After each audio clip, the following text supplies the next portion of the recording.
बेटी ने अपने पिता के साथ ये क्या किया। एक बार कविता किसी लड़के के साथ शादी करके अपने पापा के पास आई और कहा कि पापा, ये आशीष है और मैंने इससे शादी कर ली है। कविता के पापा बहुत ही समझदार थे। उन्हें कविता की ये बात सुनकर गुस्सा तो बहुत आ रहा था, लेकिन उन्होंने बिना गुस्सा किए बस कविता से कहा कि तुम दोनों घर से निकल जाओ।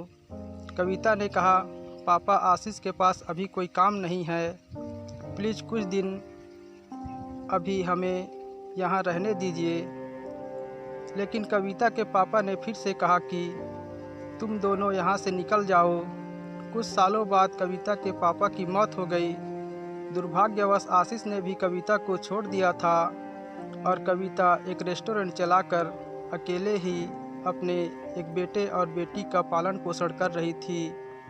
कविता के ताऊ ने उसे ये खबर दी कि अब उसके पापा नहीं रहे। कविता को यह सुनकर बिल्कुल भी दुख नहीं हुआ। उसने सोचा, उन्होंने मुझे घर से निकाल दिया था तो अब मैं उनकी अंतिम यात्रा पर भी नहीं जाऊंगी। लेकिन कविता के ताऊ जी के समझाने के बाद वो पापा के अंतिम यात्रा पर जाने के लिए तैयार हो गई।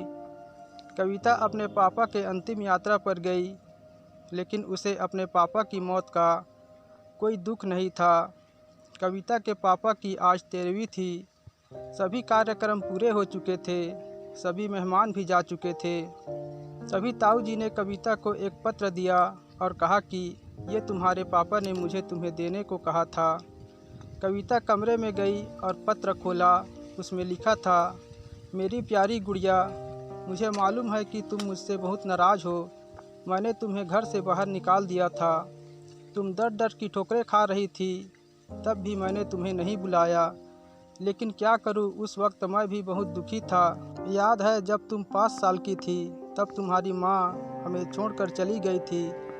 तब से मैंने तुम्हें कभी तुम्हारी माँ की कमी महसूस नहीं होने दी।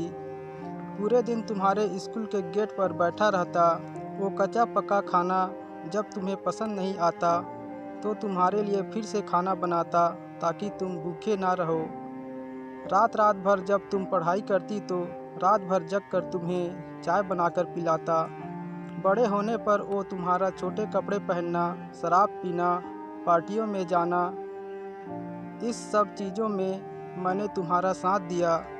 मेरे भी बड़े अरमान थे बेटी कि मैं तुम्हारी शादी धूमधाम से करूं, लेकिन ऐसा नहीं हुआ।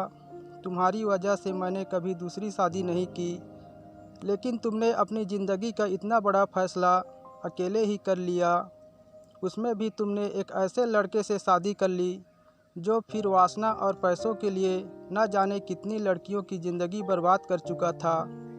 मैंने आशीष के बारे में पता लगाया था, लेकिन क्या करूं, तुम तो उस वक्त प्यार में अंधी थी। खैर, जो भी हुआ हो, बस हो सके तो मुझे माफ़ कर देना। मैंने तुम्हारे और तुम्हारे बच्चों के नाम बैंक में कुछ पैसे जमा करवाए हैं।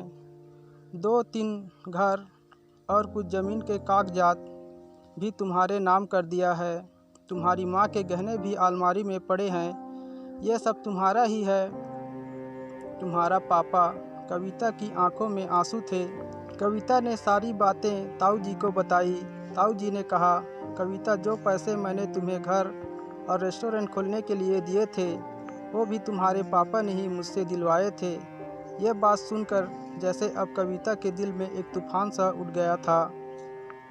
दोस्तों, बच्चे चाहे माँ बाप को छोड़ दें, लेकिन माँ बाप दूर होकर भी हमेशा अपने बच्चों के लिए फिक्रमंद रहते हैं। उनके मन से अपने बच्चों के लिए प्यार कभी कम नहीं होता। इसलिए हमेशा अपने माता पिता का आदर करें। दोस्तों, यह कहानी आप लोगों को कैसी लगी कमेंट करके ज़रूर बताइएगा।